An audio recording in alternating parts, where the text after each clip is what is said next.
7th month in the year 2025, and you were just there listening to the minority leader speaking in the House of Parliament, calling out what he calls animal farm judgment in the Bandai ruling. And boy oh boy, the opinions have been rife online and offline. I do implore you this morning to share your thoughts with us. Do engage with us on all of our socials, and you can find us on X, on Facebook, also on Instagram and on YouTube at 3FM 92.7. Always a pleasure to start the day with you.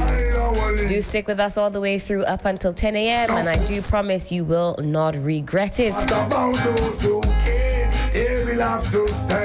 Opportunity, a scarce commodity.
.7. It's the Sunrise Morning Show. We'll pause now for a very quick break. Make sure you grab yourself something hot to drink, a nice hot beverage, maybe cocoa if that's your preference, and then we'll be getting into the news review. It's a good day to have a good day. 7.3 FM 92.7 3 FM 92.7 3 FM 92.7 3 FM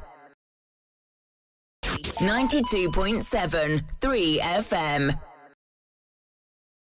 92.7 3 FM 92.7 3 FM